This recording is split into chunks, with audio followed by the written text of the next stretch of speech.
próximo quadro, que é o Será que dá tempo? Né? Lembrando que o Será que dá tempo aqui não se refere a essa questão de tempo, né?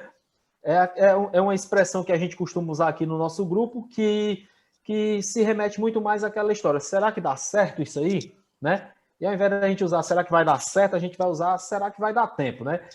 Essa expressão será que vai dar tempo é uma longa história aí que envolve o J9 aí, é uma relação amorosa aí do J9 aí, essa história de será que dá tempo e que não vem ao caso aqui, né, na Sport AM. Não vem ao caso aqui no Quebra o noivado do rapaz, não. Essa história aí do será que vai dar tempo é uma longa história, né? Não sei que o J9 queira dizer aqui pra galera o que é que significa essa história aí do será que dá tempo. Pode ser em outra oportunidade, J9, né? Pronto. Aí já aproveitando aqui o será que dá tempo, eu já queria fazer aqui esse bate-pronto aqui com vocês aqui, e aí vocês já me dão uma opinião em cima disso, né? E a primeira pergunta que eu faço, né, diante aí do momento que o Vina vem atravessando aí no Ceará, ele sempre entra na mesma hora, no mesmo minuto, no mesmo segundo, independente do Ceará tá bem ou mal no jogo, o Vina sempre entra naquele horário que é aos 21 minutos do segundo tempo. Né? E aí eu pergunto, dá tempo essa história do Vina ser banco por Jorginho? O que é que mudou na postura do Ceará com o Vina no banco? Não dá tempo, não.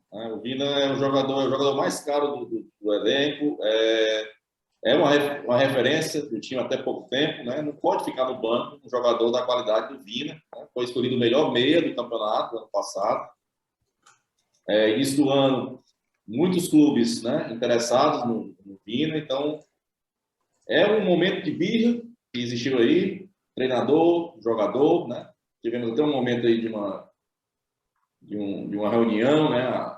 As preces ali do presidente com os dois para mostrar que estavam tudo bem, mas não está tudo bem ainda, tá? Então não dá tempo, na minha opinião, vindo no banco não dá tempo, tem que arrumar um lugar para ele lá. Jorginho, um bom jogador, entrou uns chutes ali ao gol, né?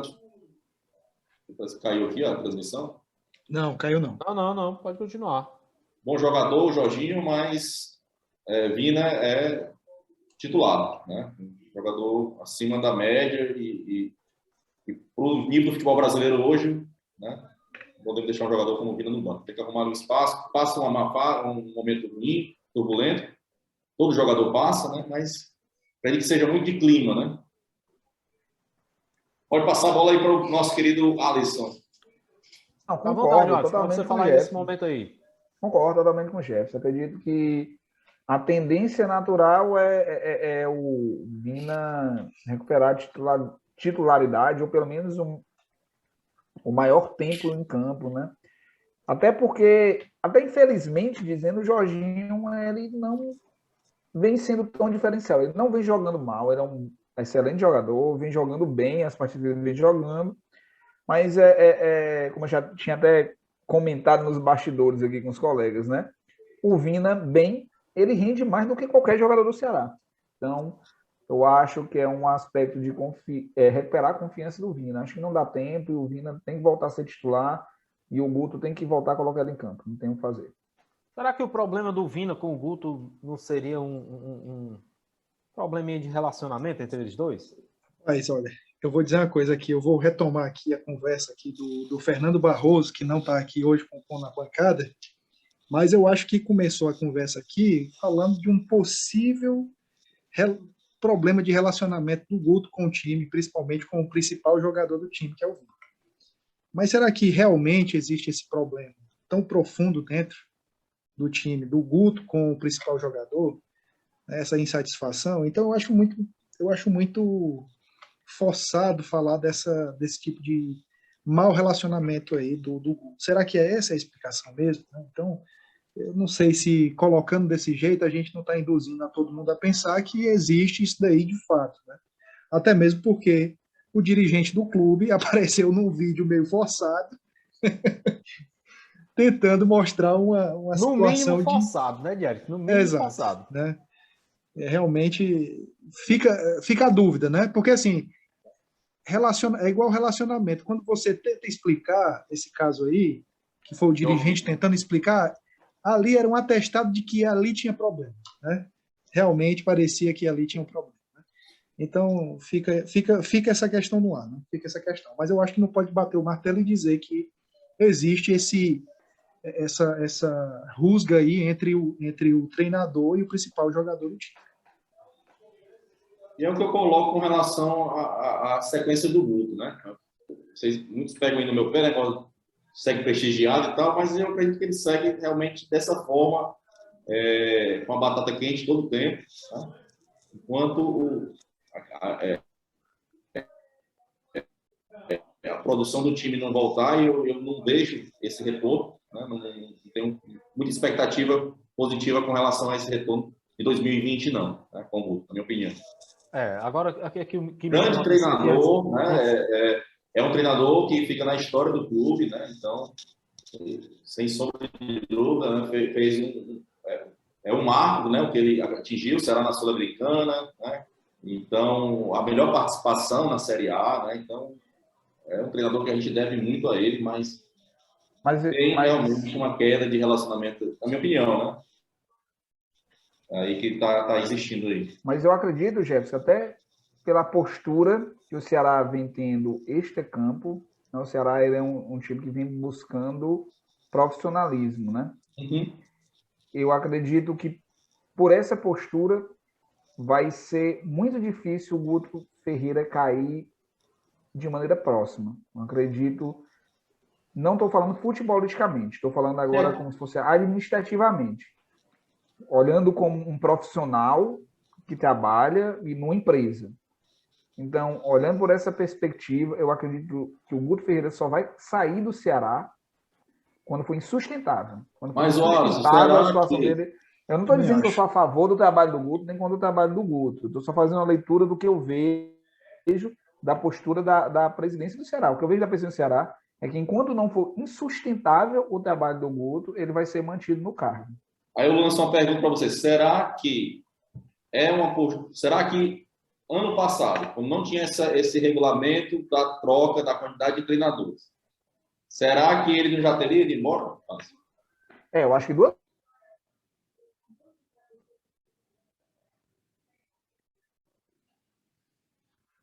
coisas. Se tivesse esse regulamento, e talvez ele não trabalhe o que ele fez no ano passado, como o Diário já fez. Talvez o que sustenta o Guto Ferreira no cargo seja o histórico. O histórico dele de ter levado o Ceará para a Sul-Americana com a melhor campanha, né? Então, são as duas coisas, histórico e regulamento. As duas coisas, com certeza. Eu também acho. Deixa eu aproveitar agora aqui o link aqui para a gente trazer aqui o segundo ponto aqui do Será que dá tempo, né? Já indo para o outro lado da cidade, agora indo lá para os ares lá do PC, né? Fortaleza que vinha de um momento invicto, né, com um oba-oba, assumindo liderança de campeonato por algumas rodadas, né, ainda está nas cabeças ali na zona da Libertadores. E aí eu pergunto para vocês, será que o Fortaleza vai manter o nível ainda? Vai manter o nível ali entre as cabeças ali, vai segurar ali resultados, né, positivos contra adversários de alto nível, como foi contra Atlético Mineiro, né, e outros adversários que o Fortaleza enfrentou aí de igual para igual, como o próprio Flamengo, né? O Fortaleza andou muito perto de vencer o Flamengo ali, de arrancar pelo menos no mínimo um empate, né, contra o Flamengo ali naquele segundo tempo ali incrível ali que o Fortaleza fez. Só uma pergunta, qual o próximo jogo do Fortaleza? Qual o próximo jogo do Fortaleza? Próximo jogo do Fortaleza, Grêmio, né? Grêmio, Castelão? Grêmio fora, né? Grêmio lanterna do campeonato. Que, por sinal, o Grêmio vai ter alguns retornos importantes, como, por exemplo, o Rafinha, né? O Grêmio não pode pensar nem em empatar. Imagina que eles têm que ganhar esse jogo. Ganhar ou ganhar. O rebaixamento do campeonato com apenas um ponto, né? Que foi um empate na última rodada. Tem um grande treinador. Será um jogo difícil para o Fortaleza, porque vai fora, ser um né? Fortaleza. Daqui agora lá, né? A minha opinião com relação a esse ponto, né?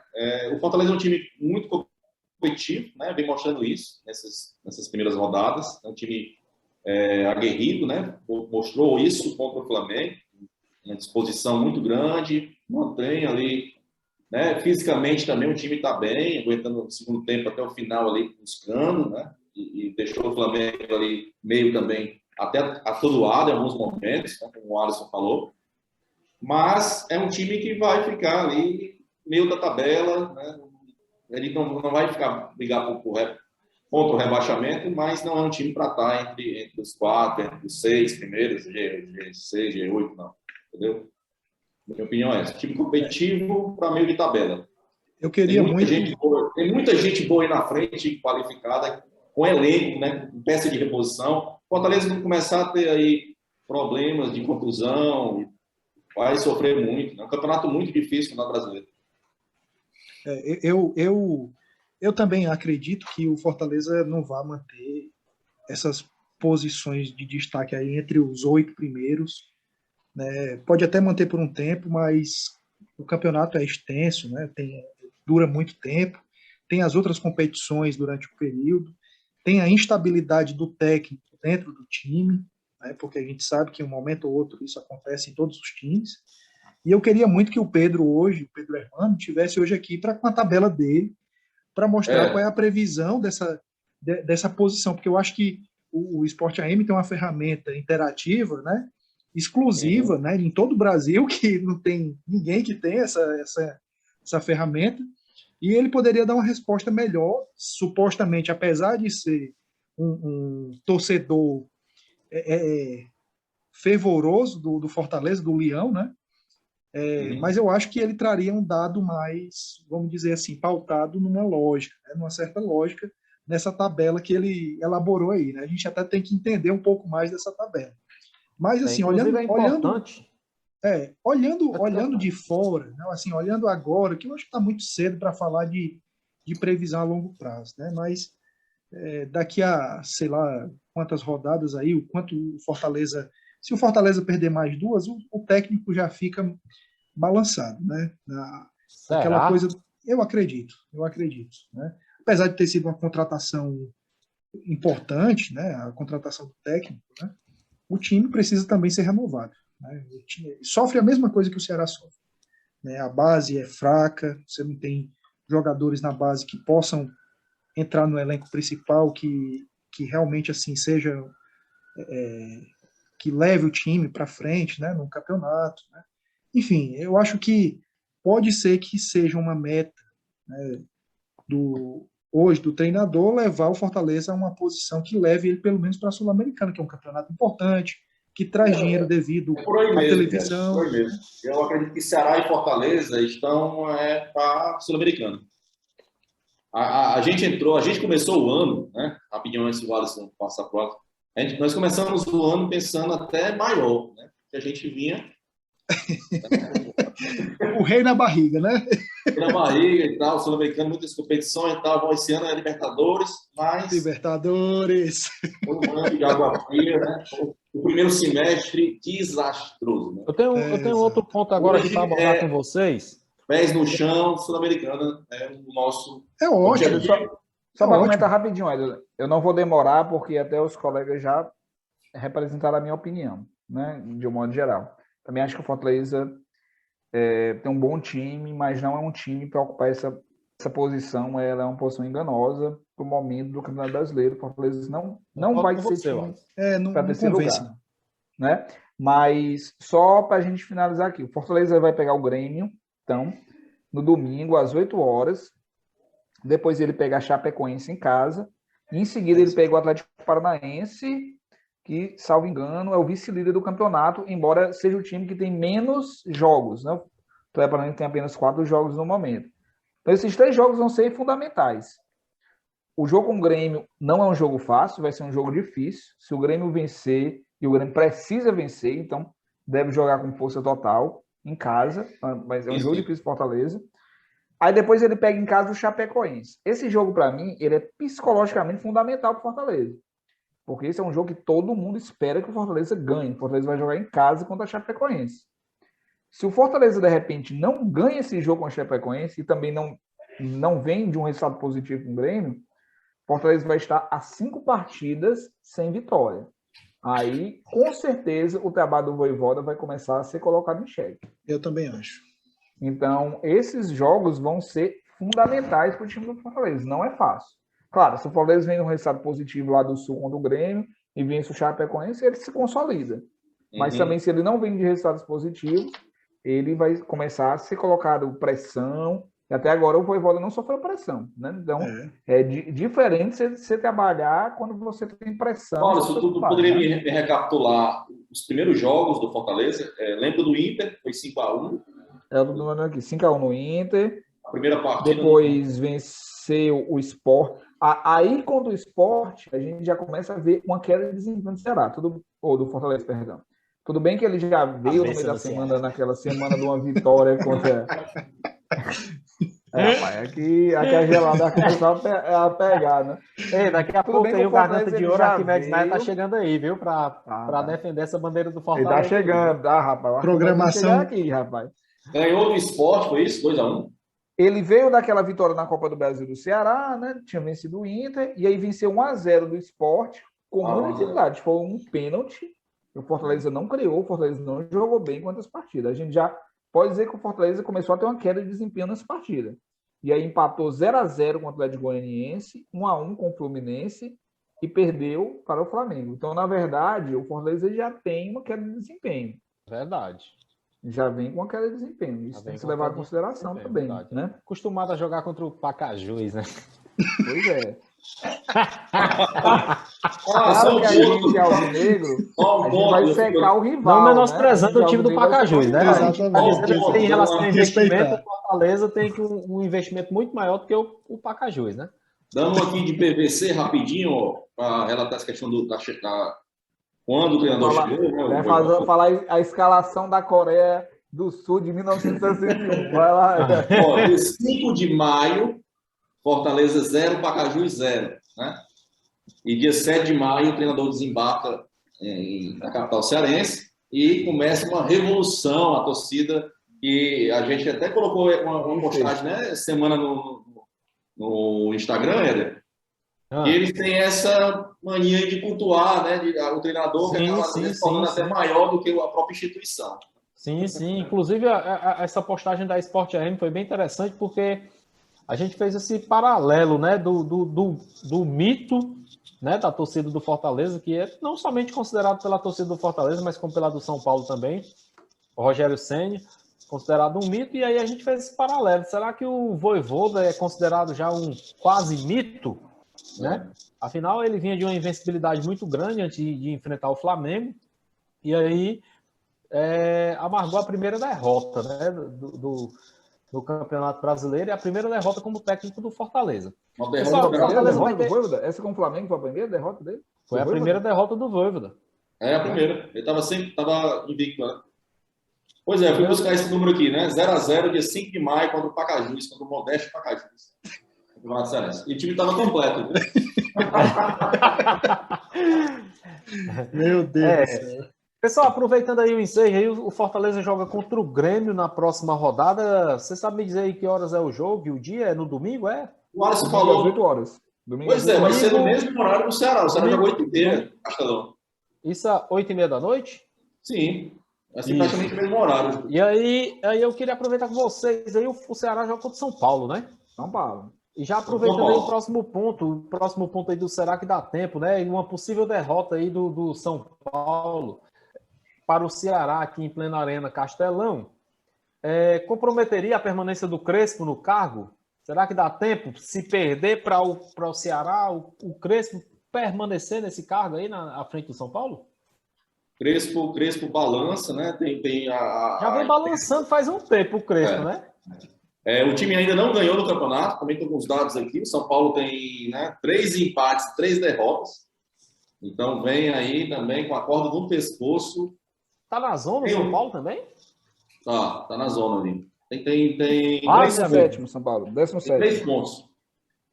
Mas tem a volta do Vinícius e do Reinaldo, né? Não jogaram a última partida. O Ceará não tem quase nada do 220 minutos. Daniel Alves vem jogando, Daniel Alves?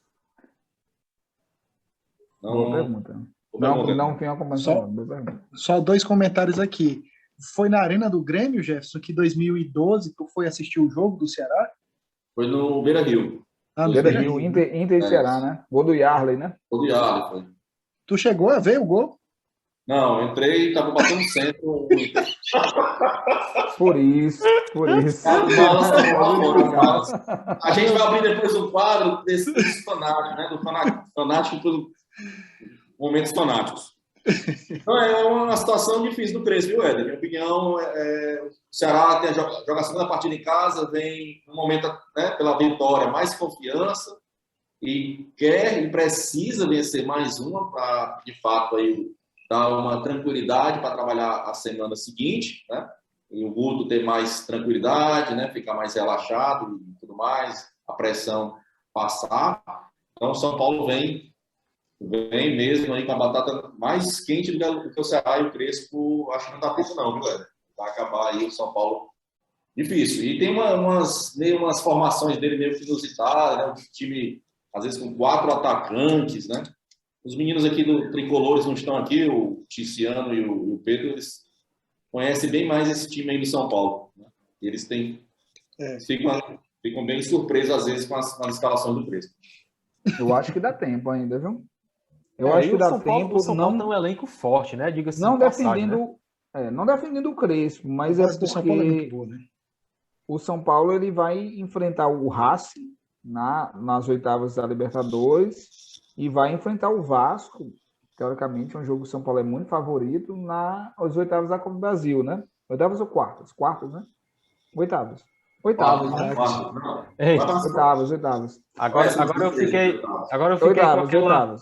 Agora eu fiquei com aquela sensação, né, cara? A gente que viveu o futebol aí do final dos anos 90, né? Com os momentos gloriosos do Vasco, a gente escutar essa expressão assim, o São Paulo vai enfrentar o Vasco, que é extremamente favorito. Eu sou até estranho, né? Hoje, isso é verdade. O Vasco, eu acredito, na Série B, perdeu para o Cruzeiro, não foi no meio da semana, confesso que eu não sei, mas que o Vasco ou está na zona, ou está muito próximo da zona de rebaixamento da Série B. Ou é meio de tabela, certeza é meio para trás.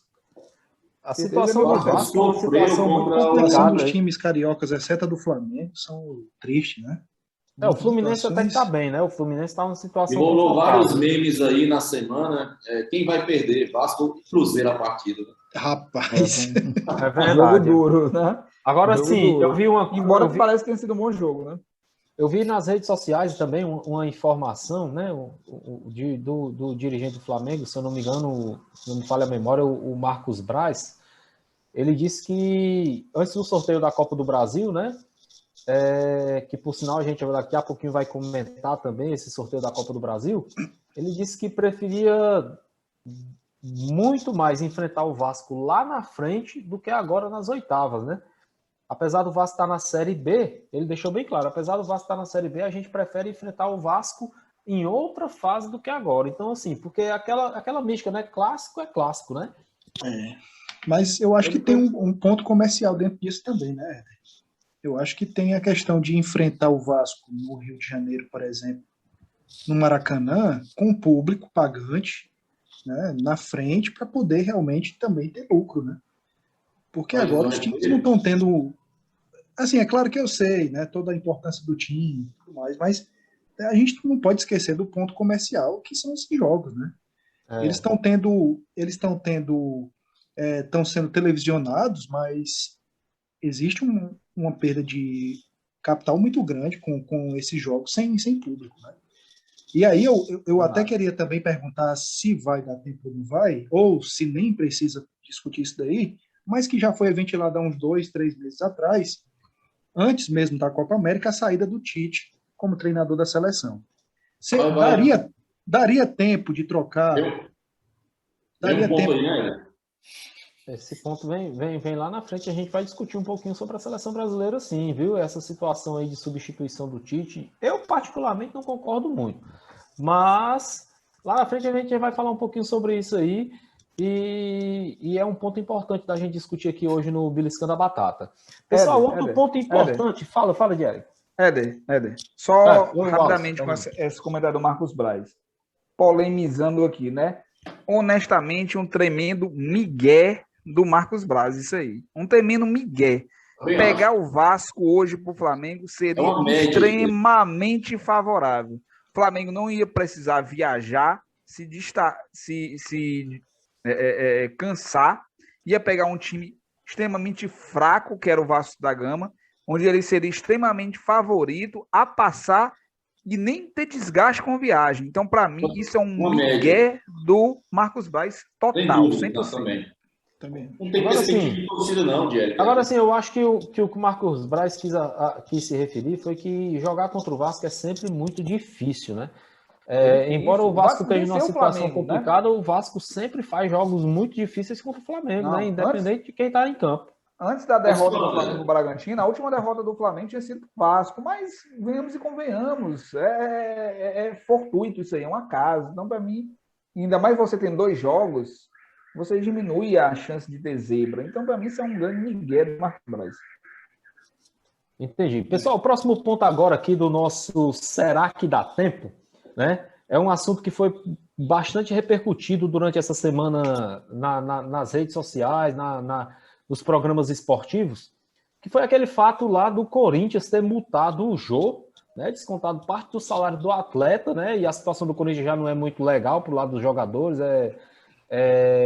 tá realmente complicada, e aí pelo fato do Jô ser patrocinado, né, pela Nike, ele usou a nova chuteira da Nike, que todos os jogadores da Eurocopa, da Copa América, que são patrocinados pela Nike, estão usando, que é uma chuteira aparentemente, eu não sei dizer bem a cor, porque a gente vê aqui pela televisão, é uma chuteira aparentemente azul turquesa, com detalhes em verde, né? E o Jô entrou em campo com essa chuteira, pelo fato dele ser patrocinado pela Nike, e o Corinthians multou o Jô com parte do salário por ele ter usado chuteira com detalhes em verde que representam as cores do Palmeiras. Eu queria saber o ponto de vista de vocês em relação a isso aí. Eu particularmente, eu acho que não tem muito sentido você tirar parte do salário de um atleta que cumpre lá as suas funções trabalhistas, né, por conta da cor da chuteira que ele joga. Eu sinceramente não tenho conhecimento como é que é o contrato dele lá com o Corinthians. Exatamente, né? Eu acho que o tem Corinthians que ver... exige, mas eu acho até um certo exagero. Tem que ver esse ponto. Eu, sinceramente, eu não vejo dentro do contrato, né? Em termos de contrato, os times limitarem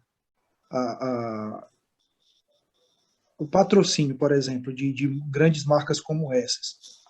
Como é que o time vai, por exemplo, controlar a linha de produção da chuteira para dizer qual é a cor da chuteira que, entendeu?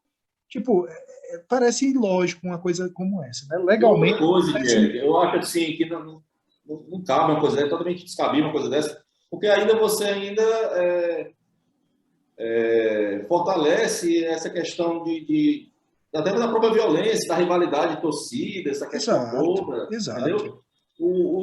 E aí, puxando um pouco para trás, eu fui ver também essa história também. O Emerson Sheik, né? Jogou a final da Libertadores, 3 gols com a chuteira verde na época, e agora, por que agora o jogo? É muito seletivo, né? É o pau que bate em Pedro e não bate em pau, né? Exato. Como é aí, Jack? O pau que bate no Pedro não bate no pau? Exato. É isso daí. Né? Parece uma coisa engraçada. Eu acho que isso daí é uma retaliação em alguma... Com certeza, alguma questão orçamentária, né? É claro que é tudo especulativo. Por isso deveria estar preocupado com o estádio lá, pagar aquele estádio, né? Com muitas dívidas que o clube enfrenta. Não vive uma situação bem no momento financeiramente. É um time que está... outro que agora, daí vai dar uma cilada grande. Parafraseando aqui o nosso querido homem mau, que é a nossa inspiração, o Corinthians está liso! Está liso, Abraço, Vavá Maravilha, e mostra um convite para ele. Vavá Maravilha, né, macho? Alan Neto, Trem-Bala, né? Quem mais? Quem? O Sérgio Ponte. Sérgio Ponte, cara, que são inspirações para a gente aqui da Esporte AM, a gente se espelha demais dessa galera que faz o rádio cearense e a gente prestigia também o Trem-Bala lá na televisão todos os dias. E que, inclusive, Jefferson, eu queria mandar um abraço gigantesco aí para Germana Pinheiro, que outro dia mandou um alô aqui para a gente da Esporte AM, ao vivo lá no Trem-Bala, né? Grande abraço aí para Germana. Obrigado aí pelo carinho, pela atenção aí, a galera aqui da Esporte AM, né? Outro ponto importante agora, que a gente até começou a tocar no ponto aí antes, pessoal, e aí eu queria comentar aqui com vocês aqui, a gente abriu um parênteses aqui para fazer essa discussão, né? A nossa seleção brasileira está disputando agora a Copa América e aí eu pergunto para vocês, né? A gente está vendo aí as principais seleções do mundo aí jogando na Euro também, e aí a gente faz aquela pergunta, será que dá tempo essa seleção que foi convocada aí pelo Tite, essa seleção que está atuando na Copa América, que a gente vê aí o Tite aparentemente fazendo testes a cada jogo para a Copa do Mundo de 2022, será que dá tempo isso aí? Para a Copa do Mundo? É sempre aquela incógnita perto da Copa. A formação do elenco da seleção brasileira.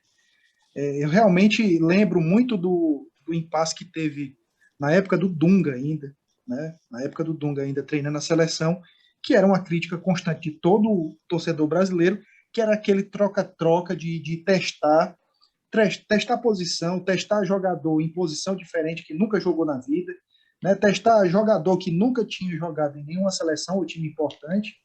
E eu não acredito que o Tite vá incorrer desse mesmo erro que tempos atrás levou a uma campanha péssima da seleção, né? Então, acredito que dá para formar um time bom, tem bons jogadores, tem um elenco muito bom, ainda no Brasil mas a gente sabe que a composição do time brasileiro é ditada pela CBF e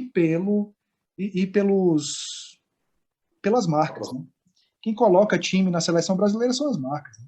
Não é o Tite. O Tite faz um garimpo ali, mais ou menos, né? Provavelmente deve ter um número de jogadores que ele pode indicar, mas quem bota jogador na seleção são as marcas, né? Isso já acontece há bastante tempo, não é da época do Tite. Né? Exato. Porque assim, a gente percebe... Você pegar até o Vanderlei Luxemburgo, né? E aí puxar para trás, vai tem muita gente envolvida nisso aí. A gente percebe assim, muitas vezes a gente tem a sensação de olhar assim, a gente vê a meninada de hoje em dia, a meninada que tem 17, 16, 18 anos, né? Eu vejo muito isso aqui no grupo da minha família, que tem meus sobrinhos, que ficam vibrando, né? A meninada do videogame, que o videogame eles veem aí... Geração FIFA, né? Geração FIFA lá, ele vê lá o Diogo Jota, que joga no Liverpool, vê não sei mais quem aí que joga na Bélgica, não sei mais quem que joga na Itália, não sei mais quem, muitos jogadores que eu nem conheço, né? Exato. Eu vivi para ver. Eu sou de 82, né? Inclusive meu nome é Éder por causa do craque da seleção de 82, o Éder, que jogava no Atlético Mineiro. Então eu tive a oportunidade de ver a Copa de 90, tenho vagas lembranças da Copa de 90, vi o Maradona jogar, vi Zico jogar. Lembro claramente, né, com perfeição, da Copa de 94, então eu vi a geração Bebeto, Romário, Djalminha, aí chegou a geração Rivaldo, Ronaldo, Denilson, aí vi Kaká, eu vi o processo total de evolução do futebol brasileiro, então eu vi muitos craques jogando. Então quando eu vejo a meninada de hoje idolatrando, né, esses jogadores que a gente sabe que não calçavam nem a chuteira de um Rivaldo, de um Ronaldo Fenômeno, dessa galera aí que jogava realmente um futebol de qualidade, né? Aí eu fico me perguntando, eu disse, meu Deus do céu, mas se esses meninos tivessem visto, por exemplo, eu vejo a menina aí idolatrando um Real Madrid, um Barcelona de hoje, aí eu fico pensando, meu Deus do céu, se esses meninos tivessem visto os Galácticos jogando, um Real Madrid que tinha Ronaldo, Zidane, Figo, Beckham, os caras jogando tudo no mesmo time, Roberto Carlos, os caras jogando no mesmo time. Então, assim, eu sou da época que a seleção brasileira, quem jogava, era aquele cara que era o melhor jogador do time dele. E aí você hoje pega um Gabriel Jesus, que não é titular no Manchester City. É brincadeira, né? Geralmente entra faltando 10, 5 minutos para acabar o jogo, né? O Guardiola bota ele para jogar. O cara é titular absoluto da seleção brasileira, né? Você vê vários jogadores hoje na seleção brasileira que são reservas no seu time e os caras são titulares absolutos na seleção brasileira. Mas aí fica a minha pergunta. Não, fala aí, Jefferson. Vai. Aquele Fred, né? O nome dele? Fred, do Manchester. Ele joga titular lá? É titular do Manchester, incrível que pareça. Quem foi Manchester? Ele é a língua aqui. Ei, Agora o que eu substituir, né? pergunto é o Substituir seguinte, o a minha Jackson, dúvida é o né? seguinte, até onde a convocação do Brasil é errada e até onde a geração é ruim? Beleza, o Jefferson fala, o Gabriel Jesus na ponta, porque ele é reserva do City. Tá, e aí? Quem é que entra no lugar do Gabriel Não, Jesus? realmente é. Da Claro. geração, quem é que vem? Será que é a convocação que é errada ou a nossa geração é ruim? Desculpe as palavras enroladas, mas a Amistel acaba de pegar. Então, Não, Então, a geração é ruim. mesmo. aliás, patrocínio Esporte AM, Amistel. Fica aí a dica para você. Hashtag patrocina a Esporte AM, né?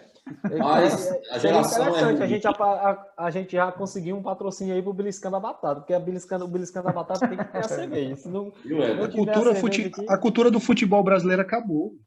Se você vê, cadê os campinhos de bairro? Cara, Cadê a olha, brincadeira só o de seguinte rua aqui, ó. dos meninos? Não, Diego, até Só o tem. seguinte Até aqui, tem as só o seguinte aqui, areninhas, Jefferson, até só um tem. minuto. Olha Mas é aqui, olha a diferente, seleção de Não, 2006. é uma geração digital, entendeu? Exato, gente. Olha aqui a seleção de 2006. Temos mais campos do que na nossa época, talvez. Mas não tem olha que a seleção jogador de dentro desses 2006, campos. olha aqui, ó. Não tem, não. Exato. A seleção de 2006, a gente tinha o Dida, era o que o Dida? Goleiro titular do Milan. O Milan era o atual campeão da Champions. Isso. A gente tinha Dida do Milan, Cafu do Milan, Milan. zaga, Juan da Roma, tudo bem, não era uma potência, mas era um bom time italiano, Lúcio do Bayern de Munique. Aí Roberto Carlos do Real Madrid, Emerson da Juventus, Zé Roberto do Bayern, a gente tinha Ronaldinho Gaúcho do Barcelona, Kaká do Milan, Adriano da Inter de Milão, às vezes trocado pelo Robinho do Real Madrid, e Ronaldo na época do Real Madrid. Então a gente só tinha jogadores e o Luiz Fabiano do São Paulo, protagonistas europeus. Isso. Todos os jogadores titulares protagonistas europeus. Hoje a gente tem que colocar o Richarlison do Everton. A gente tem que colocar aquele volante que eu, por efeito do álcool, esqueci o nome, mas é do Aston Villa. Eu esqueci o nome do cara. O volante do Aston Villa, que joga na seleção brasileira. O Emerson do Betis é convocado para a seleção brasileira. Aquele lateral esquerdo, Alisson, o Lodge, O Lodge do Atlético de Madrid, que incrível que pareça, ainda é menos ruim do que o Alexandre, viu? Porque o Alexandre, pelo amor de Deus. A gente tem a dupla de laterais titular do Brasil hoje, Danilo e Alexandre, é a mesma dupla que tomou 4 do Barcelona na final do Mundial lá, que o Barcelona meteu 4 no Santos. No Santos. Então, É triste. A nossa geração, ela é ruim também, né? A safra é ruim, né? E o Tite é um grande treinador, sem dúvidas, mas, assim, falta também um pouco ali de dinâmica de jogo. Vejo a seleção apática, esperaria também um pouco mais de o Brasil tem melhores números inovação, de troca. Eu volto ao mesmo questionamento que eu tinha feito ali. Tudo bem que o Tite é um ótimo treinador, ele tem esse defeito em termos táticos, né? Para mim, ele não sabe escolher bem ali no meio de campo dele, até mesmo porque não tem tantas opções, né? Como foi colocado aqui. Mas quem é que poderia substituir um Tite hoje em dia? Para mim, não vejo, sinceramente, eu não vejo. Na minha opinião, treinador brasileiro estrangeiro, não possa substituir o Tite, não. Mas não dá para... Você pode colocar um treinador estrangeiro na seleção de Renato Gaúcho. Para mim, o Renato Gaúcho é um escalador de time. Não, eu vou mentir. Para mim, o Renato Gaúcho para mim, agora o problema é a prancheta do Tite. Agora, Éder, para mim, o Tite é um treinador preso a convicções antigas ainda. Ele não se renovou. O que eu quero dizer com isso? Digamos que, porventura, o Gerson saiu aí do Flamengo e o Flamengo contratasse o Paulinho, lá do futebol chinês. Chamasse o Paulinho por causa do Gerson. O Paulinho jogando minimamente futebol brasileiro. Alguém tem dúvida que o Tite ia convocar de novo o Paulinho para a seleção brasileira? Convocaria. Na mesma hora ele estava lá na seleção. Na mesma hora. Assim porque como o Renato Augusto, que eu vi que ele não muda as convicções dele. Alguns torcedores do Flamengo estavam cogitando a possibilidade do Flamengo contratar o Renato Augusto, né? Eu vi nas redes sociais uma campanha aí de alguns torcedores do Flamengo pedindo para o Flamengo contratar o Renato Augusto para fazer a função do Gerson, né? de repente o Renato Augusto voltando para o Flamengo, que o Renato Augusto, para quem não sabe, é cria do Flamengo. Sim. Né? O Renato Augusto voltando para o Flamengo, de repente é outro cara que é bastante querido pelo Tite. Sim. Né? Ele se destacando do Flamengo da forma... Aliás, eu arrisco até dizer assim, que se o Renato Augusto voltasse para o Flamengo e ele tivesse pelo menos a metade do desempenho que o Gerson teve de 2019 para cá, o Renato Augusto seria titular novamente na seleção brasileira na Copa do Mundo, não na Copa América. Sim. Uhum. Sim. A Copa América é um pré-teste, né? É tentar formar uma equipe mais ou menos que vai para o Mundial. Exatamente. Exatamente. Sequência. E aí eu já trago para vocês aqui, já que a gente já está falando aqui de Copa América, né? Eu já trago para vocês aqui um paralelo, né? Um paralelo aqui de Copa América Eurocopa. Né? Nós estamos acompanhando aqui ao mesmo tempo a Copa América e a Eurocopa. E eu confesso para vocês, vou dizer aqui um sentimento meu, e eu queria que vocês dissessem se esse sentimento também é refletido em vocês. Eu tenho a sensação, muitas vezes, quando eu estou assistindo aqui os jogos da Euro, que eu estou assistindo uma partida de Copa do Mundo. E quando eu estou assistindo a Copa América, a sensação que eu estou assistindo um jogo da seleção brasileira. Queria saber se vocês têm essa mesma sensação. Ou um jogo da seleção brasileira, não, um amistoso, né? Um amistoso da seleção brasileira. A Heineken está fazendo efeito também aqui, olha. É uma disputa, a Mistel Heineken, hein? É tudo mesma fábrica. As duas patrocinam que não tem problema. Da mesma fábrica. Então, assim, eu queria ver se vocês têm a mesma sensação que eu tenho, né? Eu, pelo menos, quando estou assistindo a Euro, eu tenho a sensação de que estou assistindo uma partida da Copa do Mundo. Né? Aquele ambiente, né? Aquela imagem, aquela disputa, aquela vontade dos atletas. Aquele gramado, né? Aquele gramado, né? Principalmente o gramado. E aí, quando eu estou assistindo a Copa América, né? A impressão que eu tenho é que eu estou assistindo um amistoso da seleção. Queria saber se vocês têm essa sensação, J9. Talvez não tenha... Concordo com a sua opinião, é claro, né? A gente perceptivo de cara, quando você olha, já sabe ali, a Copa América. Ninguém nem escuta falar em Copa América. Exatamente. Principalmente agora, né? E talvez não tenha sido tão mais claro como esse ano, essa diferença tão gritante entre as competições. Tecnicamente, o gramado, como foi destacado, né? A Europa, né? Mais à frente na questão da pandemia, né?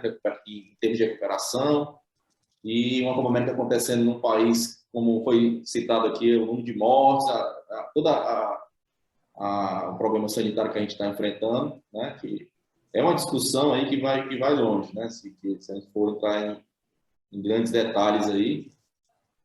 E, né, é uma discrepância total, né? Econômica, social, total. Passa a bola aí para o Dieric aí destacar. Há muito tempo a gente percebe que o futebol europeu ele tem enchido mais os olhos, né, e a emoção de quem torce por futebol, né? O Brasil e a América do Sul como um todo, né, a América Latina como um todo, foi grande protagonista do futebol europeu por muito tempo, porque boa parte dos times era composto por brasileiro, por argentino, uruguaio, né? Então, hoje você vê uma dinâmica dentro dos times muito maior. As bases dos times lá fora estão começando a ter jogadores dos próprios países, né? Antes você via a base daqui servindo para levar um jogador novo e ir para lá. Hoje o jogador dos times europeus é basicamente gente do próprio país, né? É claro que é um time nacional. Realmente está se tornando cada vez mais um time nacional. E isso é preocupante, né? Porque você vê que, ao mesmo tempo que você vê isso, você vê uma queda da qualidade do futebol brasileiro, do futebol sul-americano como um todo.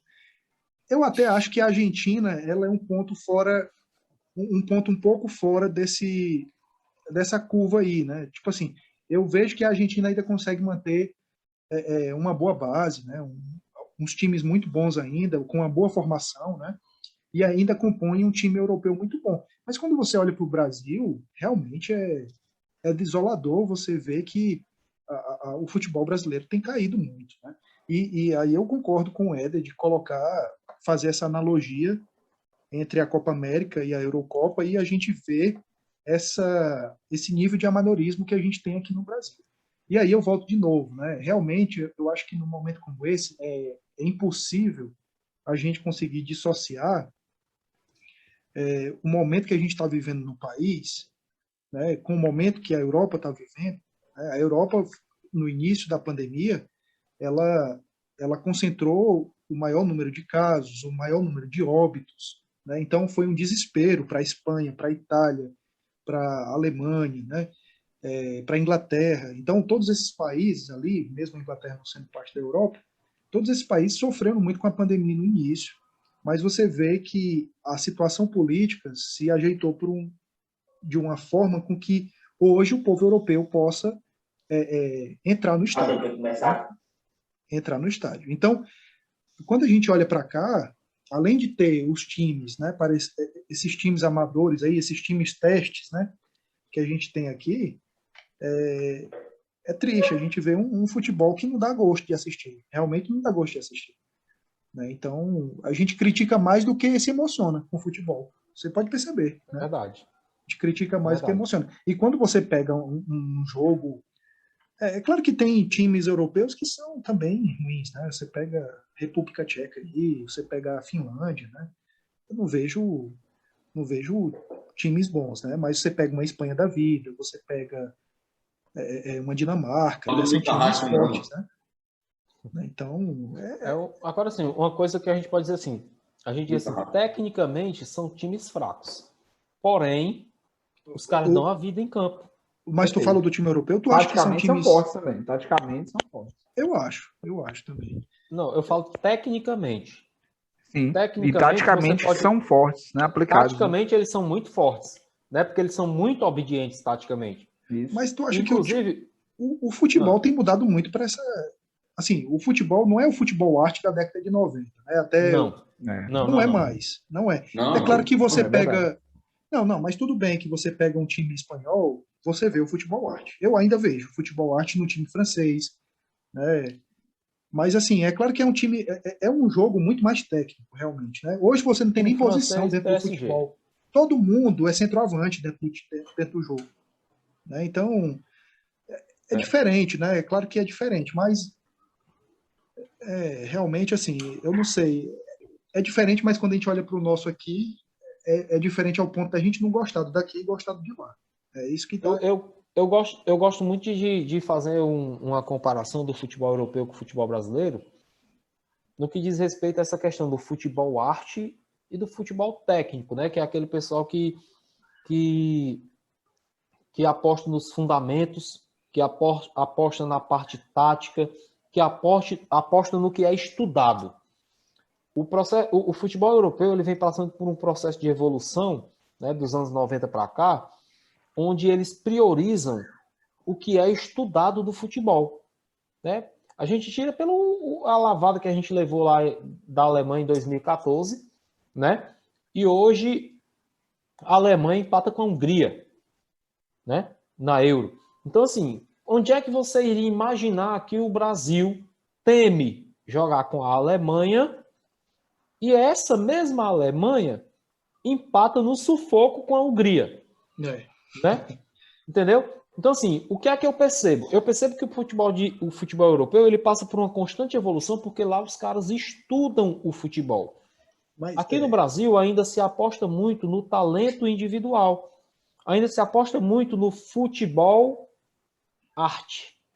Mas, né? Éder, deixa eu só fazer uma provocação dentro do que tu falou, que eu acho o seguinte. Eu acho que é desafio de qualquer time no mundo ganhar do Brasil. Então, todo time no mundo... ainda é. Com certeza. É tradicional. O Brasil é um time tradicional. Né? Tem bons jogadores ainda, de sucesso e tudo mais. Mas, então, eu acho que os times eles acabam se empolgando muito mais em jogar contra o Brasil. Imagina ganhar do Brasil. A Alemanha vai sustentar mais do que o título que ela ganhou o jogo contra o Brasil de 7-1. Certo? Eu acho isso. Então, a gente tem que, de certa forma, dar um peso nisso daí. Né? E falando do futebol arte, né, assim, só uma citação assim, curta, né? Um estudo aqui de São Paulo, da Faculdade de Educação Física, mostrou o quão é importante a habilidade, o drible, a beleza do drible, mais do que o próprio gol. Eu acho que o Brasil ainda vive isso. O brasileiro e o Brasil gostam muito mais do jogo bonito do que o resultado.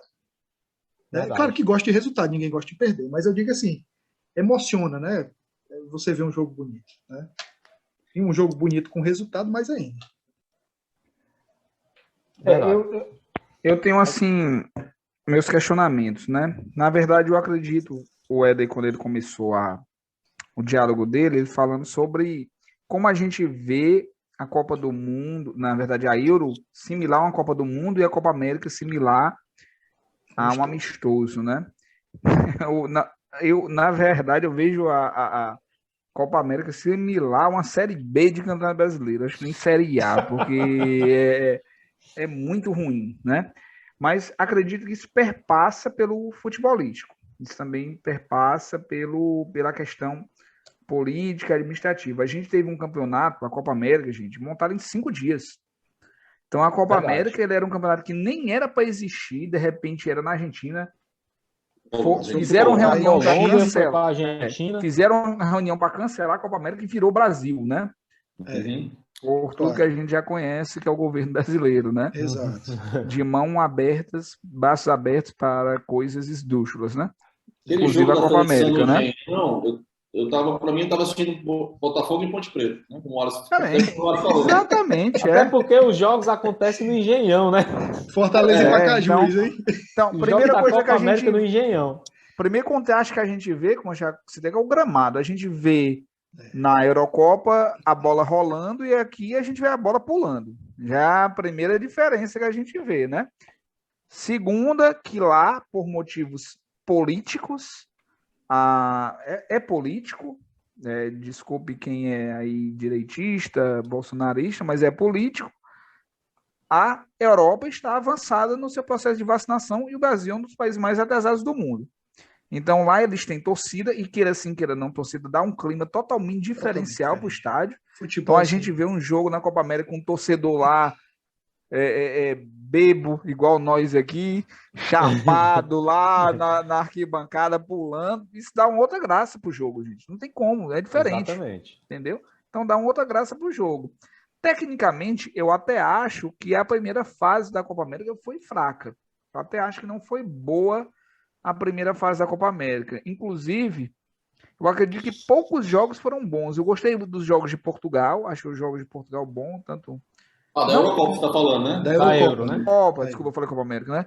Eurocopa eu achei fraco o desempenho, não achei tão bom os jogos da Eurocopa. Até jogos que eu esperava bastante foram fracos. Não achei tão bom assim o desempenho da Eurocopa até o momento. Até acredito que a Eurocopa começa para valer das oitavas, porque um campeonato onde você tem os 4 melhores terceiros se classificando, poxa, a exceção é ser desclassificado, não é nem ser classificado, né? Então, até acredito que começa no sábado, amanhã, para quem estiver vindo na sexta aqui, não sei quando a gente vai postar esse vídeo, né? Mas no sábado começa de verdade a Eurocopa. Até agora nem achei tão boa tecnicamente, mas o clima, a política, a estética, ela é totalmente diferente. E isso faz muita diferença para quem está assistindo o jogo. Não tem como, né? Perfeito. A gente amanhã nós teremos aí o início das oitavas de final da Euro, né? E teremos também rodada da Série A. Né? Rodada da Série A com jogos importantes. Só cortando aqui rapidinho. O nosso cronista tricolor Arquimedes acabou de dizer que está na sala de espera, esperando alguém aceitá-lo.